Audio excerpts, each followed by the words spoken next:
Hey guys, welcome back to my YouTube channel. I am Prof. Linus. We are still on making government look very easy to students out there writing government exams. So today, I want to continue doing system of governments. Normally, we normally post to opposite system of governments and try to compare and construct them so that I can be able to get a full idea of the two topics. So today, we'll be doing both democracy system of government and military system of government. Okay. Now these two topics are very prominent. Why? Because while body and other external bodies normally ask questions on this, because these are critical system of government that are practiced by many countries, and Nigeria as a country too, we are both practice these two systems of government. So let's underline the bullet point that we can be able to use to define these topics. So first of all, there are both system of government, and two, we also have powers of the states. So let's go with the first one we have on the board. So we have democracy. So democracy was brought out from a Greek word, two Greek words known as demo and krasia. So demo here means people and krasia means government. So in simple words, if you are asked the meaning of democracy, you can define democracy as government of the people. As simple as that. But giving the definition alone is not strong. It does not hold much ground. We won't be able to get our format of this kind of definition.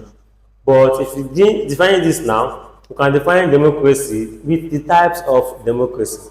So you have types, and there are two types. You have the direct democracy, which can be called the classical democracy, or nominal democracy. Nominal. Then we have the indirect democracy, which can be called modern democracy, or we call it representative democracy. So now, democracy can be defined as a system of government where the people assemble together or come together either to be involved in government activities by themselves or through choosing a representative to represent them in government offices. What have I done here? I've been able to combine the definition of direct and indirect democracy to define democracy. Most times we have been asking of democracy, normally say we define as the government of the people, by the people and for the people. That is okay, but it's very lame and does not hold much ground. If you are giving that definition, you are only defining indirect democracy. That's not a full package of democracy. So democracy here is system of government whereby the people come together to choose a representative or participate in government activities either by themselves or choosing their choice leaders to represent them in government offices. So I've been able to combine both direct democracy and indirect democracy. So direct democracy itself was practiced in the 5th century in Greece, in the capital city of Athens. This was where this system of government was first practiced, the 5th century in Greece, in its capital city, Athens. Why indirect democracy now is when the person of Abraham Lincoln identified democracy as government of the people, by the people, and for the people. It means that government itself was originated for the people, and government should do everything possible to be able to give the people education, employment, security, and other social amenities at all times in all places in the states. So it means that democracy now, people have the right to be able to choose a government and remove a government from offices. It should be noted that no country as of now is practicing a form of direct democracy. To the fact that we now have a large size of population, and we also have heterogeneous and other factors that determine the practice of direct democracy. So that is for democracy, a brief intro of democracy. Over here now, we now have integral system of government. Now, it's quite the opposite of democracy. Now, this system of government that is controlled or ruled by men on uniform or by the khaki boys, or to say by the armed forces. In system of government, the head of state does not allow opposition. And the first thing that the military government will do when coming into power is to suspend the country constitution and start ruling the people by what we call decree and edicts. So system of government that is ruled with the use of force, and there is nothing like opposition from the people or from the press or from any established organization. A brief intro of democracy and military system of governments. Like in the previous video, we learned that Nigeria as a country first practiced the system of government in the year 1966, and we ended it in the year 1998. So after that till now, we have been practicing democracy system of governments. Now with that in mind now what can be the futures of democracy and the futures of military government? It's very, very, very simple. Now, since we are practicing democracy now, just look at our country. What can we see in our country, even though it's not practicable most times, but what can we see in our country that we can point out from democracy? So if I want to come here and write futures of democracy, first of all, we need to have political parties, very important. Now we need to have constitution, we have majority rule, we have representative government, the people that normally do the election, we have electoral commission body, then we have rule of law, then we have election, and so on and so forth. I can keep on giving lists of this. Why? Because we are practicing all this system of administration and bodies in the country. Now, political parties. Now, these are people who have the same mindset and idea and come together, which is so aim to control the government and acquire government power. So without political party now, we're not going to have democracy. Why? Because from here, where we have our choice representative. This year that we have election that will take place here, that are going to have people that will conduct all the activities of the election in the country. We have constitution, a body of rules and regulations that govern all the people in the country. Then we also have majority rule. Now, democracy can also be known as majority carries the vote.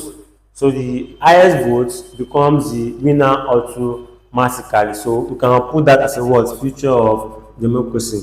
Representative government, which is named here, indirect modern representative, means that people are the ones that choose representative that will rule over them. In doing so, they are giving them what we call legitimacy. Hey guys, let me quickly do this in over here.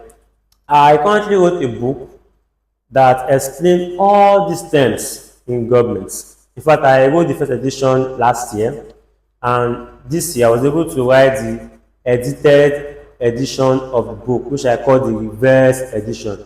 So if you would love to have a copy of the book, you can do it to tell me in the comment section, and I will tell you how you can get a copy of it. But take note, it is not free. Let us continue. Okay, and we also have our electoral commission body. These are people that conduct all electoral activities in the country. Currently, we have INEC as our electoral commission body. INEC means Independent National Electoral Commission. Created in 1998, and it was able to conduct the election of 1999 of the Fourth Republic. We have election, a system that is created and established for the purpose of giving the people the opportunity for them to exercise their franchise, which means the right to vote and be voted for. I hope that all this that I have done here seem very clean and okay for you. Then I'm not going to be wrong if I put here government of the people. I'm also alright. So all this can be the features of democracy. Now, military governments now, what can be their features? So, if we have features here, one, we have suspend the constitution. So they don't work with constitution in the country, but rather they work with decree and edits.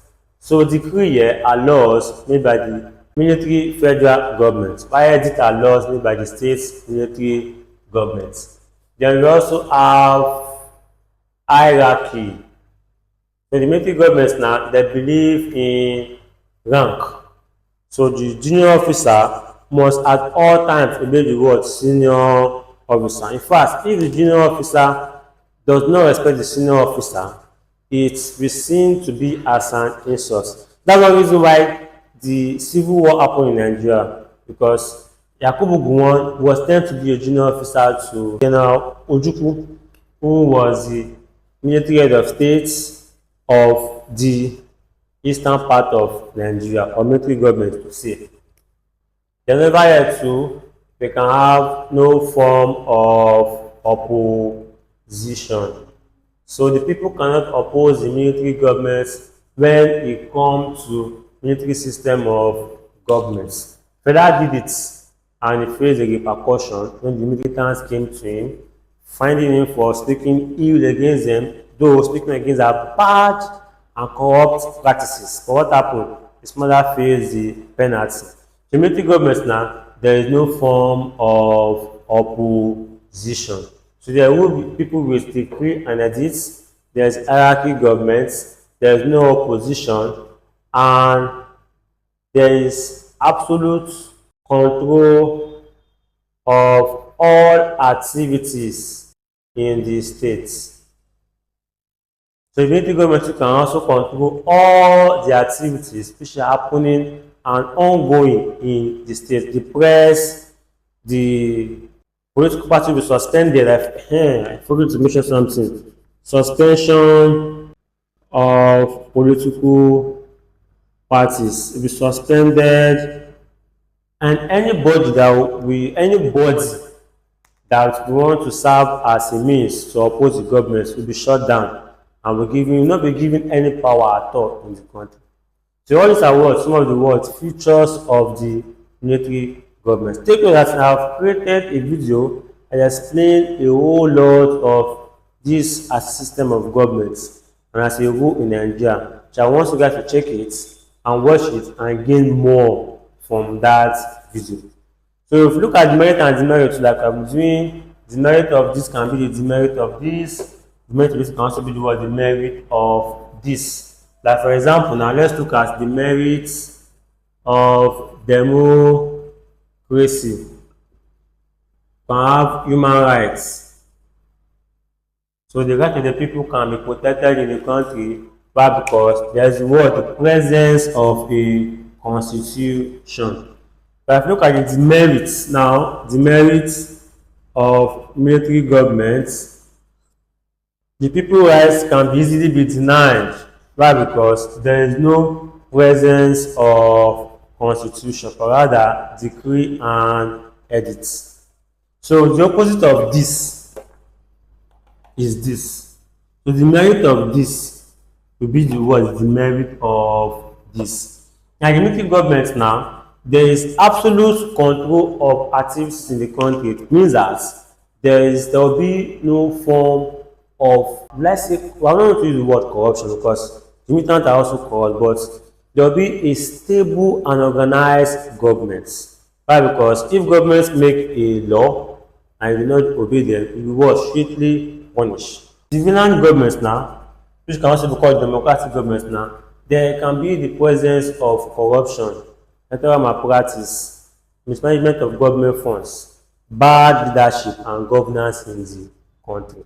So we can also call this one civilian government, we can call this one what? The military government. Take note that you need to come into power by using what we call coup d'etat, which we have explained in our subsequent video. Hey guys, we have come to the end of today's video. I'm very certain that we are all on a journey of self-learning, evaluation, and growth. you have found this video useful, be sure to subscribe, like, share, comment, and also tell us your view about this video. I'm expecting your comments in the comment section below. See you guys in the next video.